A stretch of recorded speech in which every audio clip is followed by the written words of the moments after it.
dance. You make my heart beat super fast. You lift me up, you make me laugh. Baby, you're the best I ever had. You're the best I ever had.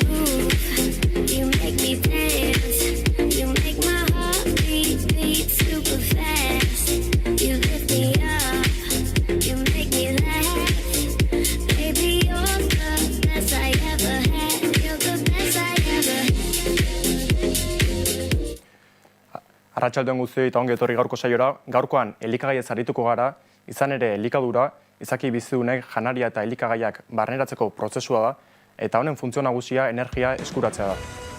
Baina gaur egungo elikatzeko moduek funtzio hori betetzen dute.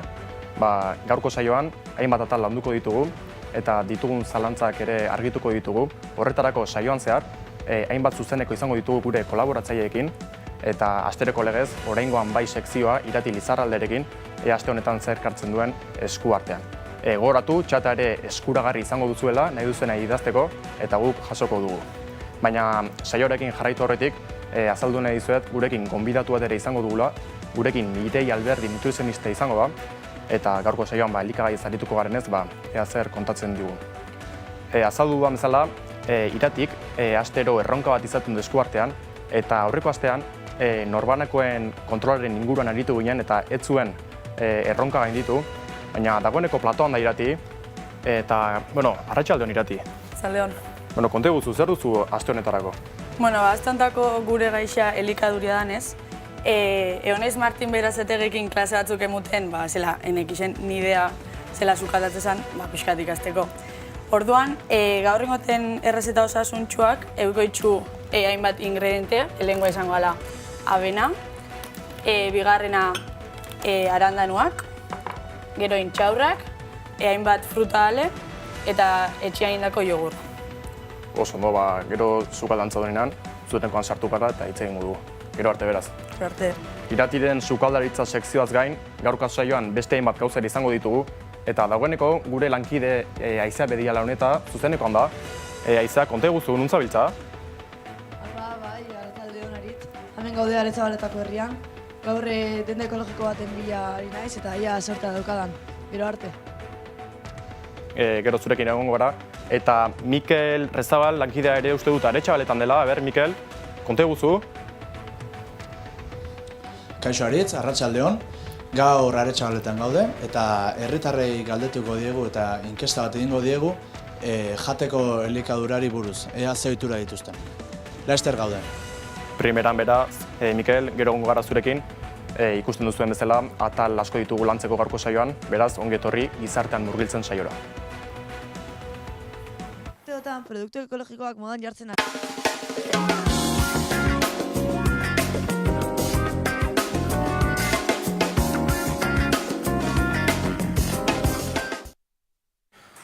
Elikadura ekologikoak eta biofrankiziak gaur egungo egoerara moldatzen ari dira.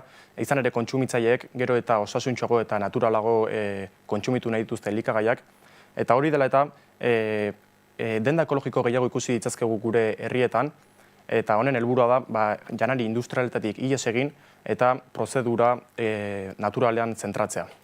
Baina hone guztiak elikatzeko modu berri hauek araz kezka sortu dute biztanlerian, izan ere, adibidez, kilometro zeroko elikagaien prezioak gora egin du nabarmen, osasuntsu elikatu nahi dugu, baina herritarrek presta daude, honelako diru kopuruak gastatzeko honelako elikagaietan. Aizea dagoeneko zuzenekoan daukagu, Aizea? Apa bai, arratsaldeon Aritz, hemen gaude kiloka denan eta hemen ikusiko ditugu bertako produktuak nolakoak diren. Kaixo. Kaixo. Zertan oinarritzen da zure denda eta zure produktuak? Bueno, bertako produktuak, naturalak eta ekologikoak. Ikusten duzu ontxe deko zuzela erosle gehiago lehen baino? Jo, geroz eta jende gehiago etortzen da, esan da. Zere lehen igual, hasiera baten igual jendea zuken kontzeptua, gauzak bertakuak eta ekologikoak garestiagoak direla, eta ointxen ikusten nahi die, ez, eta batzutan inkluso merkiagoak. Horri buruz egin egin berba, ekonomiko beki asko esaten da garestiagoak diesela eta kostosuagoak. Zergaitik uste duzuzuk merezi hauela diru hori ordaintzea edo zuk esasun moduen merkiagoak diesela edo? Niretzako merezi du gehiago ze azkenen bertako produktuak edo kilometro zerokoak ekartzen bali maituzu edo gertuen da zen gehienekoa, diru hori azkenen hemen geratzen da, hemen mugitzen da, orduan ekonomi zirkular bat sortzen da bebai. Eta niretzako lan hori da. Eta uste duzu bertako elikagaiak sustatzea edo kontsumitzea onagoa dela edo aditibo gitxia dukiola edo? Bai, bueno, azkenen gauza ekologikoak ez dauki inungo modifikaziorik ez ezer. Eta, askoz esanuagoa da, baitare zapore aldekiko. Erosten bali maizu igual pure bat itxeko, dala atxorakeri bat, itxe bali maituzu olako produktuekin edo igual beste produktuekin igertzen da desberdina diela. Zerrik asko. Hau izen da dana, behitu hemen deko guz bertako produktua, kilometro zerokoak, azaldu dagoen moduan, eta hori hemen ikusi aldugu barazkiak, fruta eta danetik. Dana kilometro zerokoa, bertakoa.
Bueno, bueltan gara berriz ere, barkatu zuzeneko akatsak izan ditugu, baina, bueno, elikagai ekologikoekin jarraituz, hauexek izan dira, gehien saldu diren elikagai ekologikoak, barazkia, ozpina eta ardoa, erosleen 1,5-arekin aurkitu ditugu zesta ekologikoetan, eta opiak, gaiaitak eta barazkiak 1,7,5-arekin.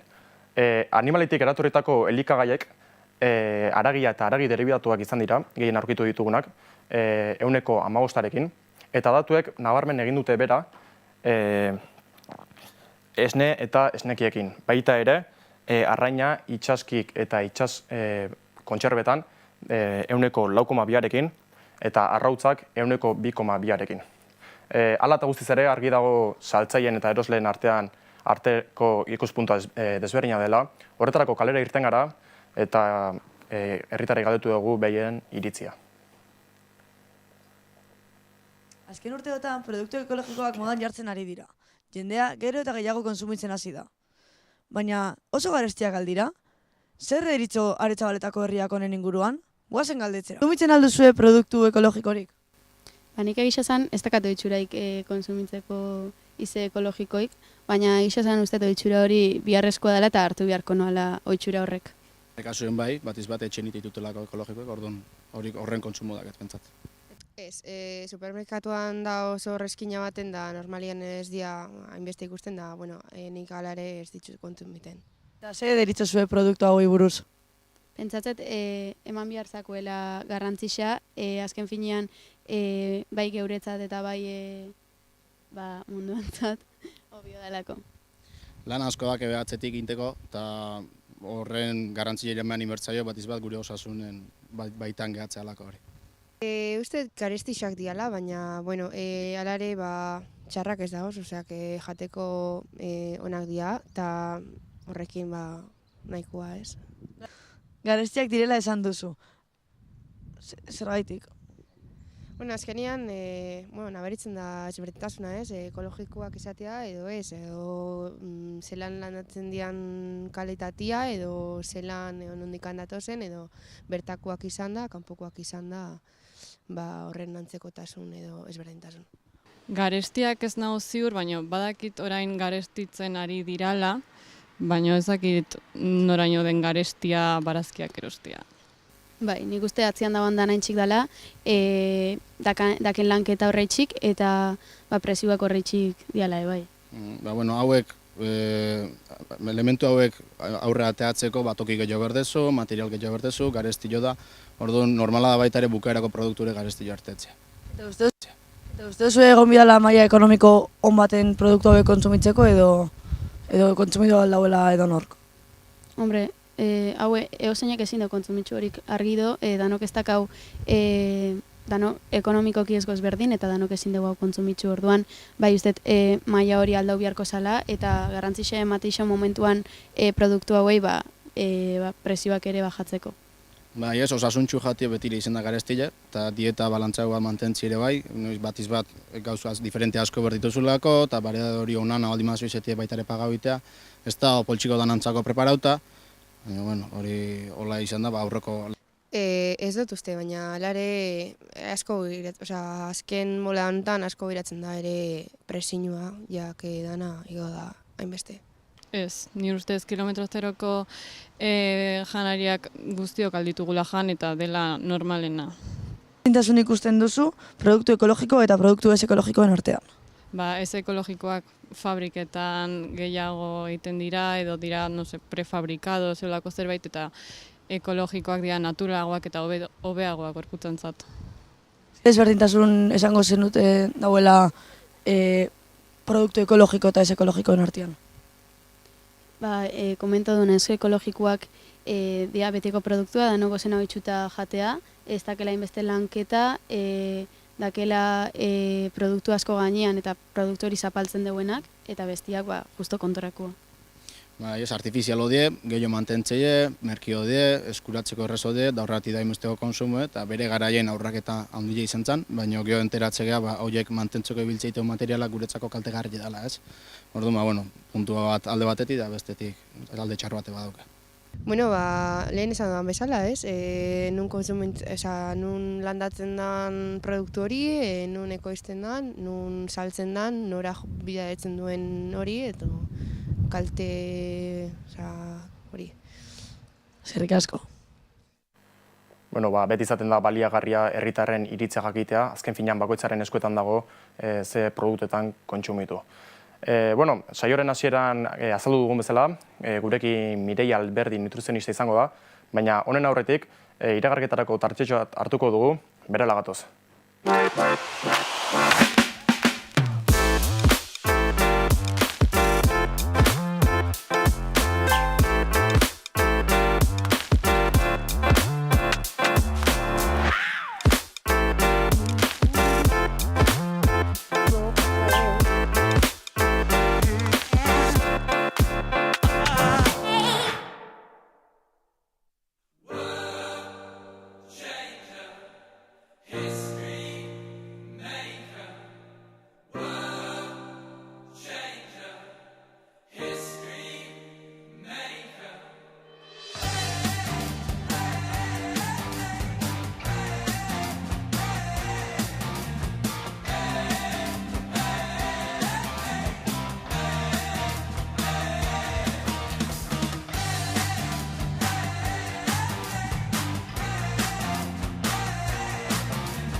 artea, euskara, emakumeak, belaunaldiak, gizartean kolore berriak ekarriz.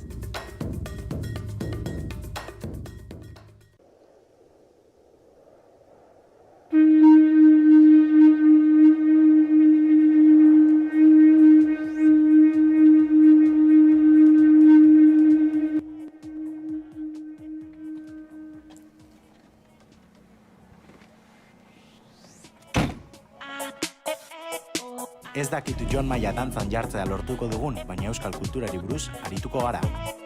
Itzulera, asteazkenean, goizeko 10:00 Mondragon Unibertsitatearen YouTubeko kanalean.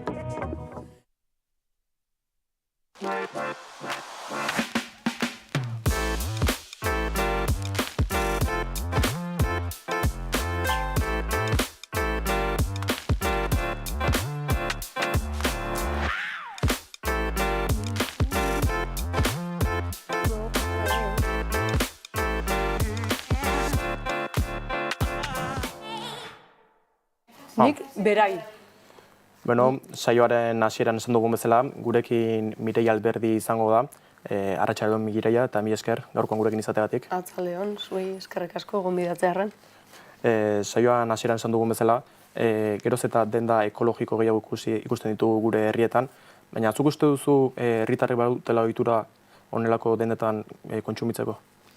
Bueno, nik uste dut, badoiala pixkanaka gizartean ohitura hartzen. Egisa da, lehen dana ekologikoa konsumitzen zala, oin dela 80 urte, eta hori galtzen jungala. Eta oin poliki-poliki, goiaz berreskuratzen ohitura hori. Nik uste dut, poliki-poliki goiazela konturatzen zelako onurak auki aldituan ekologikoan eta kilometro zeron konsumitzia, gure osasunean, gure ekologiko aldetik, eta batzutan, aitzakisa izaten da, ekonomikoa, bai, ez konsumitzeko ekologikoa. Baina egisa da, garaikua izan da eta bertakoa izan da, askotan ez dagoela prezio diferentzia handirik, Eta, bueno, gaur egun elikatzeko ohiturak eta sukaldatzeko ohiturak aldatu egin dira, eta geroz eta janari aurre sukaldatu gehiago kontsumitzen dugu. Ez guztu zuen nelako kontserbak eta osasuntxoa direla? Bale, guk hor bi talde desberdintzen ditugu, bai? Alde batetik elikagai prozesatuak eta beste aldetik ultraprozesatuak, bai? Bi talde horretan, prozesatuetan sartzen dugu minimoki prozesatu dien elikagaiak. Adibidez, atuna latan, bai? Hartzen dugu arraina eta sartzen dugu lata batean, urakin edo olixuakin edo barazkiak konserban daudenak. Guk uste dugu gama hori oso interesgarria dela. Asko erresten duzkula bizitza, bai? Kozinatzerako orduan, aurrezten duzku denbora, errezadie mantentzeko etxian denbora luzez, orduan izan leike aukera bat oso ona, bai? Gero dare ultraprozesatuak dienak. Normalian aditibos jositxa, gantz arriskutsuekin, azukre asko dauzkenak, irin refinatuak, orduan horrek igual ez die interesgarrixak, orduan desberdindu behar da hori prozesatu eta ultraprozesatuen artean. Orduan, zuk zer esango zenuk dela elikadura osasuntxu bat? Elikadura osasuntxua? Bueno, beti inbiouna da pertsona osasuntxu baten gainean ipinika ditugu premisa honedanak, bai? Danontzako dana ez da osasuntxua. Batzutan esaten da, adibidez, brokolixa oso osasuntxua dala, antikanzerigenua dalako, baina badago jende bat ez da bena toleratzen badaukan gaitza gaitik, bai? Ez dietako arason badaukalako, orduan ezin da belako jan. Nik emango dituten zerak die pertsona osasuntxuen dako, bale? Lehenik eta behin, esatia, importantiena guretako da, beti gure elikadura oinarritxuta egon da fruta eta barazkisetan. Eta hori izango da gure jatekuan oinarrixa. Beti eguardi eta gabian, afalo orduan, barazkisak eta fruta presente egon die jatordu horretan. Hor jarbarrek, oindala urte batzuk eta arazeban, plater osasungarria deitzen dana, eta euren proposamena zen guk baskal orduan edo afal orduan planteatzen dugunean jatordua minimo erdixa barazkixak izan behar diela. Orduan ikusten dozu, egunean bitxan behintzat barazkixak presente egon behar die gure jatorduetan. Eta horretaz gain, fruta bebai presente egon behar da gure jatorduetan. Gogoratu, 2-3 ale egunero. Zergaitxik, vitamina, minerales eta gehien bat zuntza edo fibra daukelako. Eta hori oso garrantzitsua da gure osasunerako. Azau duzu zer den ona jatea, baina gure lankidea Mikel Rezabal kalera irten da eta jendeari galdetu dio ea zer ohitura dituen jateko. Egunerokotasunean zure elikagura zaintzen duzu? Bai. Alegitzen naz. Alegin. Hortu eduko eta orduen barazkiko frutu asko da. Más que dieta en concreto, sí que miras bastante lo que comes, pero bueno, siempre están los caprichitos y esas cosas, pero como dieta estricta no. Zer motatako elikagura? Ni diabetikoa naz, beraz, glukosa eta hidratuak eta holan, zainu ditut egunero. Fruitek eta barazki, alegitzen ere egunero. Azkarra jatezu, McDonald's dagoen enpresa horietatik? Ez, menaretxaretan zorionez ez dauko olako horiek eta ez. Sí, me gustaría decir que no, pero sí. Burgesak eta ez hori normalien ez. Etxin injako albondigak, ero bai. Eta badaukezu ohituraik fruta jateko? Bueno, neurri bat ez dauket. Baina, alegintzen gare 2-3 pieza. Fruteroku ez, baina aceituna be fruta da, tomati be fruta da, enzalan jatengo, baina fruta moru kontzidetan gau. La verdad es que en eso tengo suerte, que me gusta un montón y no me cuesta comerla. Bai, untxe makatz bat jando, untxe etxetik eterako. Eta astien egunero jatezu? Egunero 3 pieza bai. 3 bai. Egunero esateko bentsat 2 jan behar diela? Makatz bat egunero, bai. Ondo. 3 al día fijo. Eta inoiz dietan bat edo indezu? Ez, sekula. Ez. Bueno, konsideretan bada dieta, medikoen pruebak itxeko, hori, ayuno eta... Un montón de veces. La verdad que sí. Dieta holan gogor bat o barruen ez. Betik Pues yo lo que suelo hacer es disociar. No sé si será muy... disociar, intentar no mezclar hidratos de carbonos con proteínas. Plastikotan edo baloren nutritibo behitzezu, hau da, azukarra behitu inberkozu, grasak eta behitzeituzu?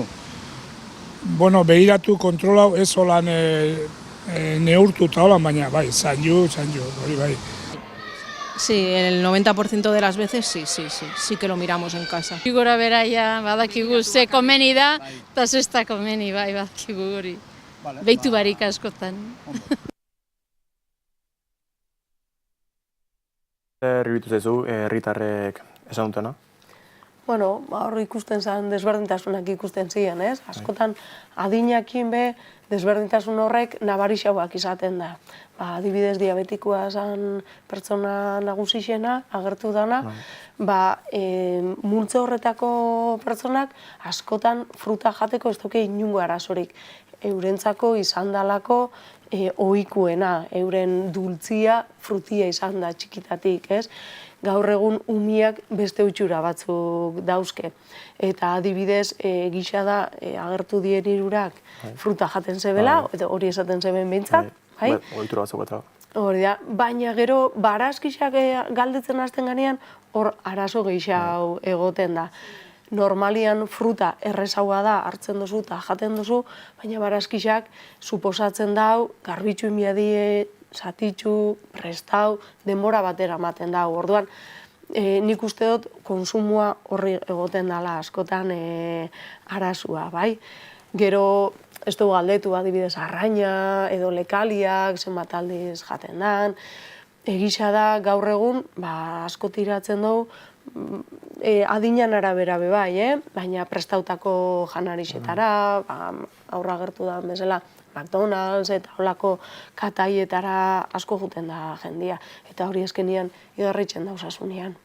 Eta emakume batek azaldu du, karbohidrato eta proteinak ez dituela anazten, horren inguruan? Horren inguruan, horre duela 30 piku urte dietas disociadas atera ziren, oso modan egon ziren, azkenian eurak segaitxi funtzionatzen da beholako dietak, dieta guretako da, dieta da egunian jaten duzuna, ez da besterik, baina jateko modu horrek zergaitxik erabiltzen die pixuak galtzeko, azkenian lagatzen duzulako jatiai janarixa, konsumo txikixaua itzen duzulako, kaloriak murrizten dituzulako, ez askotan txarra dalako nahaztia, baizik eta gutxio konsumitzen duzulako, horregaitxik izaten da, Eta nola ikusten duzu gaur egungo gizarteak daukala harremana elikadurarekin?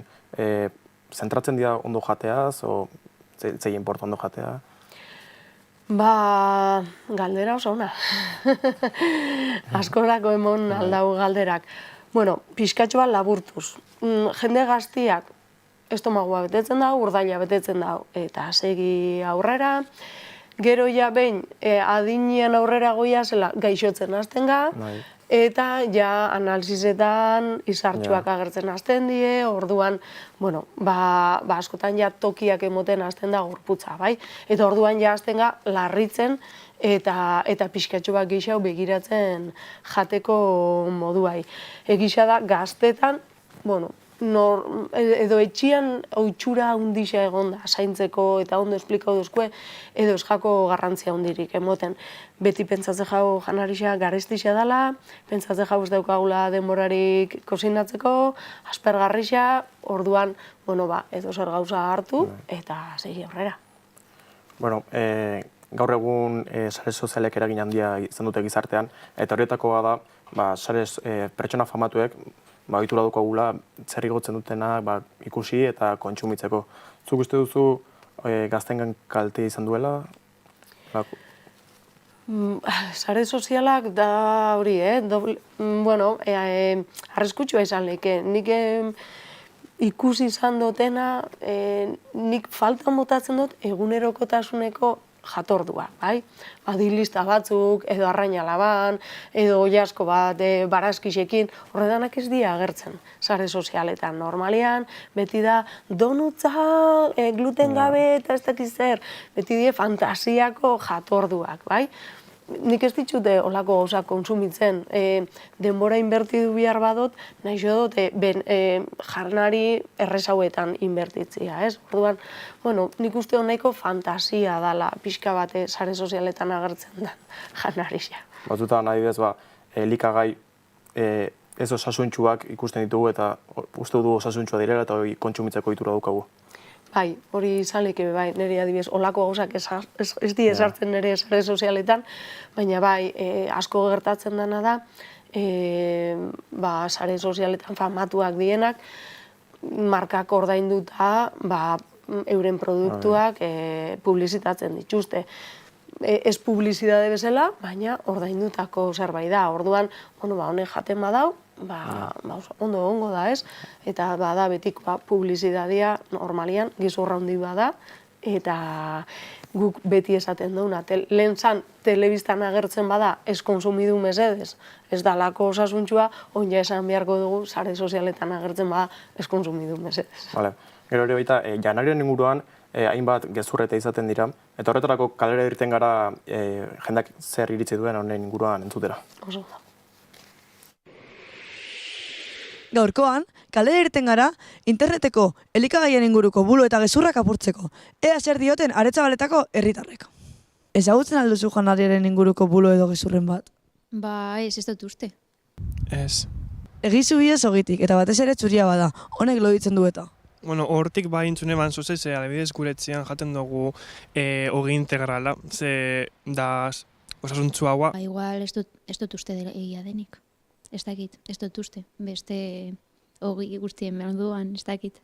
Baina bai ogitzuriak lebaduragatik edo ez dakitzegatik uste du baietz, dela egia. Light produktuak loditzen ez dutela eta sanoagoak direla esango zenuke? Ez, horiek, fijo ez. Uste duzu light produktuak ez loditzeko edo sanoak direlako egiten direla edo dana gezur bat dela? Hori ez dakit, segun produktua igual, baina adibidez Coca-Cola Light bai dela egia, nik lehen hartzen den Coca-Cola normala, eta hartzen Coca-Cola Light, eta Coca-Cola Lightekin badekodaz gaz gutxi hau. Orduan ez dakit. Aldizkari batzuk ez dela osasuntsua esaten dute, azukrea duelako, zer deritzo zuanen inguruan? Edulkorante mota bat dela uste dut, ez dakit, azukrea be jaten dute, ez be, baina naturala da, ez da. Ez di industriala ez, baina ez di naturala nik uste dut bai dela osasuntsua. Proteinak hartzeko erarik onena haragi gorria jatea dela uste duzu? Bai, edo arrautzak, edo arrainak, edo zein haragi. Ez, dozerako proteina mota asko, adibidez vegetarianak bai jaten da beste proteina batzuk, proteina vegetalak, orduan ez dut uste hori dela egia. Fruitu lehorrak eta oliba olioak loditzen dutela esango zenuke? Beste elikagaiak baino gehiago, ez? Ez. Komo? Oliba olioak? Ez. Zer dako zu esateko, erentxe entzun dugun inguruan? Askotan infoxikazio asko dagoela, ez? Lehen komentatu duzun harira, sare sozialak, internetian, informazio asko dago, informazio hori askotan gainera izaten da, ez da zientzietan oinarritutako informazioa, baizik eta hor badauka bere sesgua, bakoitzak ordaintzen ditu bere ikerketa propioak, zenbat aldiz entzun dugu garagarduak hidratatzen dabela, ez? Eta ikerketak, bai, bitxu hemen ikerketak dare, ikerketak zeinek finanziau daben begiratzen duzunean, garagardo gileak izan die. Edo ardaua ona dala bihotzan dako irakurtzen duzunean, irakurtzen duzu zeinek itzen daben ikerketa hori, eta ardogileak izaten die, ez? Orduan, importantia da, pixkatxo bat, ikastia, informazio hori ondo zailkatzen, eta hori oso zaila da. Guri batzutan kostau itxe jau, pentsau nahi dut orokorran, kalian, hori nahiko zaila izaten dela, informazio hori. Azkenian interes komertzial asko darelako, eta normala da, hainbeste kakana aste aukitzea jendiak, oso normala. Dagoeneko ja Irati sukaldean daukagu, eta, Irati, konte guzu, sukaldean. Eta Leon, lehenko gozia sukaldatzeko beti eskua garbitzu, eta amantala ipini, oso importantia. Lotzeu amantala, eta lehen ezagotze temoan, lehenko ingun errezetia izango da jogurra abena pixkatekin eta frutale batzuk, eta frutu lehorrak. Mireia, galdera bat, ze da gomendagarri xoa, lehenko jatia frutia bazkal aurretik o afal aurretik, o itxuria dukumo handanok afalduta gero jatia frutia?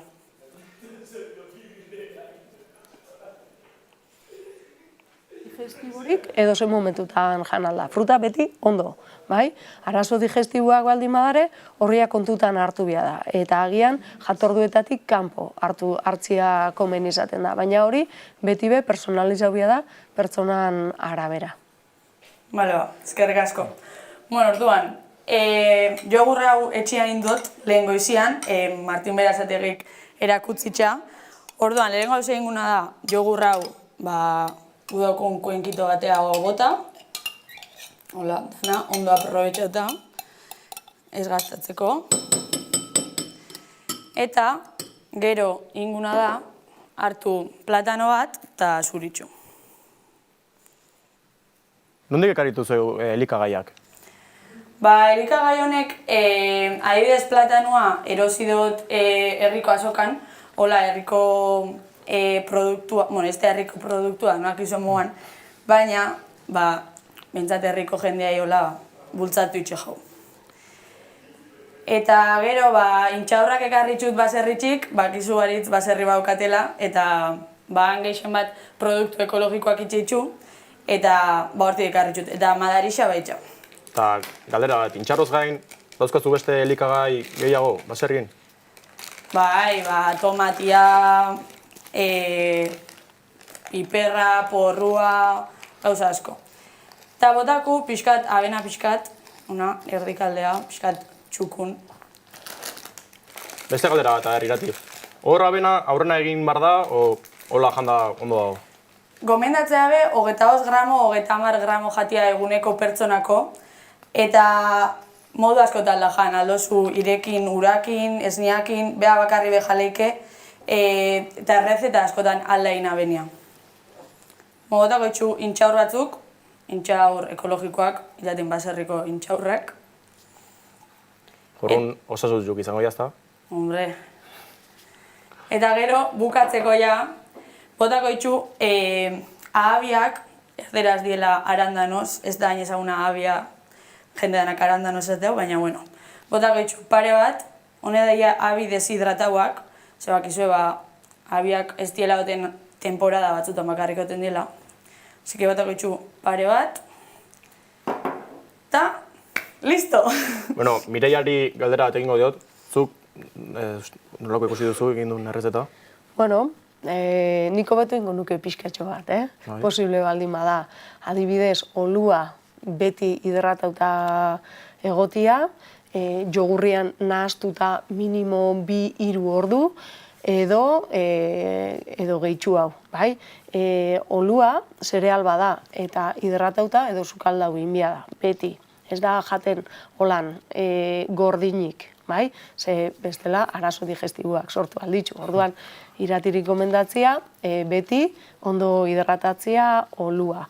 Eta adibidez, platanua jan beharrian Kanarizetatik ekartzen dugula, gure inguruko baserrixetako sagarra erabili aldo. Gainera ontxe udazkeneko fruta da, eta sagar batzuk laban inda, edo egositxako sagarra, edo konpota bezala, erabili aldo adibidez. Ahabiak oso onak, antioxidantien ordu da dauzke.